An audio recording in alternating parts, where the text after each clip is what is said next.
ব্যক্তি স্বাধীনতা বলতে যে জিনিসটা বোঝায় সেটা তো অনেকটাই কমে গেছে। এই যে আমরা হিন্দুরা যে আন্দোলন করছিলাম সেগুলো অটোমেটিক বন্ধ করে দেওয়ার চিন্তা ভাবনা করছে।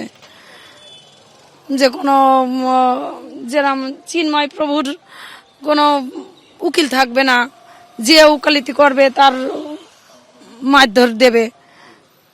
এগুলো তো আসলে হিন্দুদের অধিকার থেকে বঞ্চিত করছে বলে আমার মনে হয়।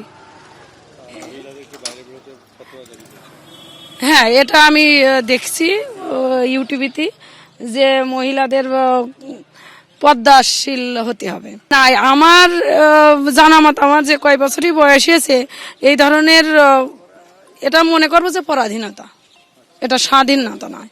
ওই একটু বলে দেখলে হিন্দু দেখলে আর কি একটু ওই ইফটিজিং করে অন্য কথা খারাপ কথা বলে টলে। হ্যাঁ হ্যাঁ হ্যাঁ। এখন যাচ্ছি কলকাতা। হ্যাঁ, আত্মীয় বাড়ি। হ্যাঁ, ডাক্তারে দেখাতে আছি, মেয়েও আছে। ওই একটু বলে দেখলে হিন্দু দেখলে আর কি একটু ওই ইফটিজিং করে অন্য কথা খারাপ কথা বলে টলে। হ্যাঁ হ্যাঁ হ্যাঁ। এখন যাচ্ছি কলকাতা। হ্যাঁ, আত্মীয় বাড়ি। হ্যাঁ, ডাক্তারে দেখাতে আছি, মেয়েও আছে। এই ভয়াবহ অভিজ্ঞতা শুনে আমরা শিউরে উঠছি প্রতি মুহূর্তে।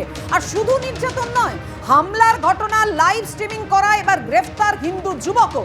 বিপ্র দাস নামে এক যুবককে গ্রেফতার করেছে ইউনূসের সেনা।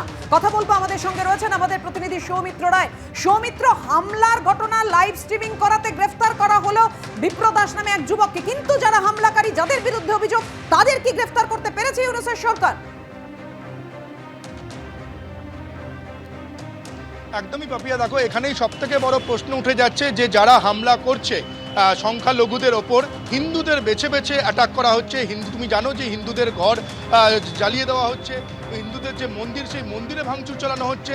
হিন্দুদের ওপর যত দিন যাচ্ছে ততই হিন্দুদের ওপর আক্রমণের ঝাঁজ আরও বাড়াচ্ছে। কিন্তু যারা এই হামলা করছে সেই দুষ্কৃতীদের কিন্তু বাংলাদেশ সরকার বলো, বাংলাদেশের যারা সেনা, তাদেরকে এখনো পর্যন্ত গ্রেপ্তার করতে পারেনি। কিন্তু এই যে হামলা করছে, যে এই হামলার ভিডিও লাইভ স্ট্রিমিং করার অপরাধে এক হিন্দু যুবক, তার নাম হচ্ছে বিপ্র দাস, তাকে গ্রেপ্তার করেছে ইউনূসের সেনা। অর্থাৎ ইউনূসের সেনার রোষে এবার হিন্দু যুবক, তার কি অপরাধ, তার বিরুদ্ধে কি অভিযোগ, তিনি এই হামলার ভিডিও করেছে বলে। আর অন্যদিকে যারা এই হামলা চালাচ্ছেন তাদেরকে কিন্তু এখনো পর্যন্ত গ্রেপ্তার করতে পারেনি। যেটা জানা যাচ্ছে যে এই যে বিভিন্ন জায়গায় যে হামলা হচ্ছে সেই হামলার ভিডিও তিনি করেন। ভিডিও করার পর তার যে সোশ্যাল অ্যাকাউন্ট রয়েছে, সোশ্যাল মিডিয়া রয়েছে, সেই সোশ্যাল মিডিয়া তিনি সেই ভিডিও আপলোড করেছিলেন। সেই আপলোড করার পর বাংলাদেশের পুলিশ প্রশাসন সেই ভিডিওর সূত্র ধরে তদন্ত শুরু করে এবং তদন্ত হওয়ার পর এই বিপ্র দাসকে গ্রেপ্তার করেছে বাংলাদেশের ইউনূসের সেনা। অর্থাৎ তুমি বুঝতে পারছো যে এতদিন পর্যন্ত আমরা দেখছিলাম যে এই যে যারা সংখ্যালঘু রয়েছে বাংলাদেশে, যারা হিন্দু রয়েছে, তাদের উপরে আক্রমণ আসছে, তাদের উপরে অ্যাটাক করা হচ্ছে। কিন্তু এরপর এই বাংলাদেশ সরকারের যে সেনা, সেই সেনার রোষ থেকেও রেহাই পেল না হিন্দু যুবককে গ্রেপ্তার পর্যন্ত করা হয়েছে। ফলে এখানেই সব থেকে বড় প্রশ্ন উঠছে, তাহলে যারা হামলা করছেন তাদেরকে এখনো পর্যন্ত গ্রেপ্তার করতে পারছে না বাংলাদেশের সরকার বা পুলিশ প্রশাসন কিংবা বাংলাদেশের সেনা। তাহলে কি বাংলাদেশ সরকার কিছু লুকোতে চাইছে? যারা হামলা করছে, যারা দুষ্কৃতী, তাদেরকে গ্রেপ্তার না করে যিনি ভিডিও তুলছেন এবং তার লাইভ স্ট্রিমিং, তুমি জানো যে ইদানিংকালে যে কোনো ঘটনা ঘটলেই আমরা দেখেছি গোটা বিশ্বেই এটা একটা ট্রেন্ড যে তার বিভিন্ন ভিডিও সোশ্যাল মিডিয়া ছড়িয়ে পড়ে এবং কিছুক্ষণের মধ্যেই তা ভাইরাল হয়ে পড়ে। ঠিক তেমনভাবেই এই বিপ্র দাসের করা ভিডিও সোশ্যাল মিডিয়া তিনি যখন আপলোড করেছিলেন, তারপরে সেটা ভাইরাল হয়ে পড়ে, গোটা বিশ্বের কাছে ছড়িয়ে পড়ে এবং তারপরই এর বাংলাদেশ পুলিশ প্রশাসন এবং বাংলাদেশের সেনা মনে করে যে এই বিপ্র দাসের এটা সবথেকে বড় অন্যায় এবং অপরাধ। সেই অপরাধে তাকে গ্রেপ্তার করেছে আজকে চট্টগ্রাম পুলিশ এবং যেটা জানা যাচ্ছে যে আজকে তাকে চট্টগ্রাম আদালতে তোলার কথা। এবং তার এইখান থেকে সব থেকে বড় প্রশ্ন উঠে যায় পাপিয়া, যে বাংলাদেশে যে সংখ্যালঘুদের ওপর অত্যাচার হচ্ছে, বেছে বেছে হিন্দুদের বাড়ি ঘর জ্বালিয়ে দেওয়া হচ্ছে, মন্দির পর্যন্ত ভাঙচুর চালানো হচ্ছে, যারা ভাঙচুর চালাচ্ছে সেই দুষ্কৃতীদের গ্রেফতার করতে পারছে না বাংলাদেশ সরকার বা বাংলাদেশের সেনারা।